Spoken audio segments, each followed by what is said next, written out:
Happy New Year, everybody. So I've been talking about submerging yourselves in the living waters of Jesus Christ, and I realized I hadn't really explained that. So what does that really mean? That Christ is required for everything, just like water is required for everything. We can't really build something without a foundation, and water is a foundation of life. And when we come to know Christ through scriptures, prayers, finding a church to go to. If you're a member of the LDS Church, you would go the Church of Jesus Christ of Latter-day Saints. We've been asked to attend the temple often and going to any other church activities that you may have. But when we do that, what does that look like? When we're submerged in living water of Jesus Christ. So in 2020, when we heard about the virus coming from China in about December, at least in the USA, that's when I was hearing about it. There was a lot of fear and anxiety about what the virus actually meant and how bad it actually was. And so I know that when I heard that they were going to be, and they'd warned a lot of us about this virus coming, and we knew how they shut down borders in other countries and those kinds of things that happened when there's a pandemic. And so I was wondering what they were going to do with that, and I could kind of feel what they were trying to do.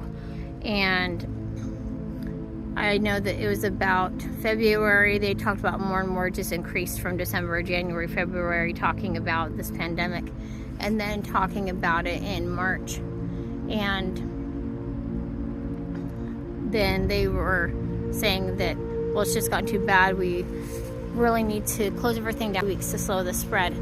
And I know there's a lot of people that just had a lot of concerns and a lot of worries.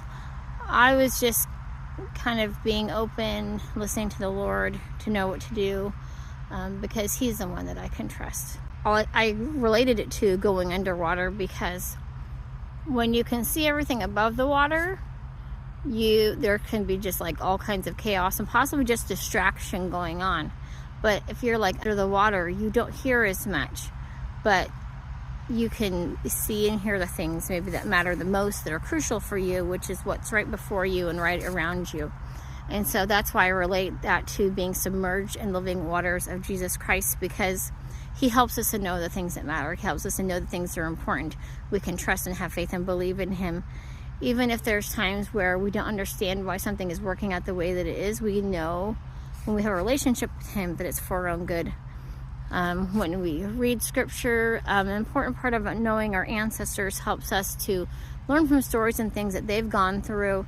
I myself have a grandfather who was kicked out of his family. Him and his immediate family joined the Church of Jesus Christ of Latter-day Saints, and his family, extended family, kicked them all out.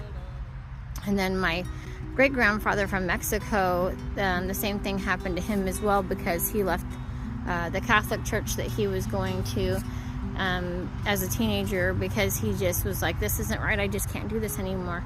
And he left his family, or his family kicked him out when they found out that he wasn't going to go to the Catholic school anymore. And he walked in 1903 at the age of 17 to the United States of America, and thought that he was going to die. And he said in his journal, it says that it was just that he was in like the desert. That's why it was so bad that he thought he was going to die. There was nothing around that he could see. And then a man appeared to him and told him, go down this way and somebody will take care of you.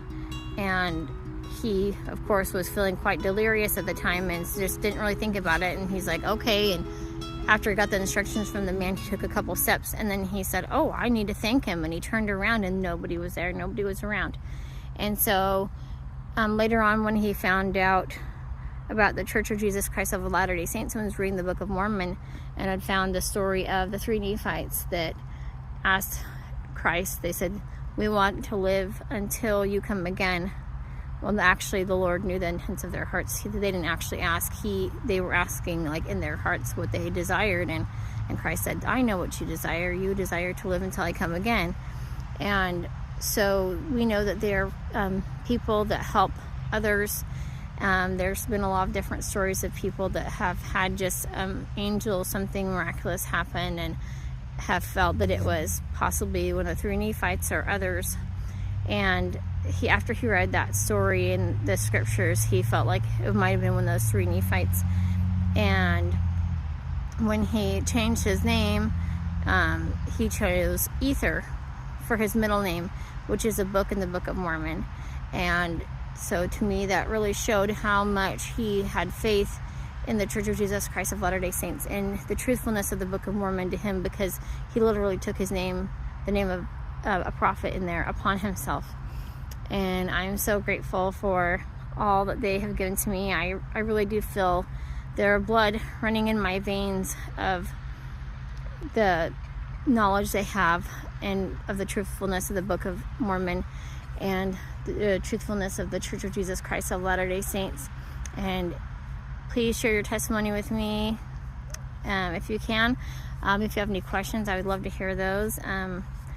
You can always go on the churchofjesuschrist.org to have an answers to many of your questions. And I hope you have a happy new year, and look forward to sharing a lot more things with you about the second coming of Jesus Christ and things that I've seen as I've been attending the temple weekly for over 10 years and have been a temple ordinance worker. And there's not a lot of people, I don't think, that have channels that can share those things. And also the things that I've gained from my testimony from the saints' books that are put out by the Church of Jesus Christ of Latter-day Saints.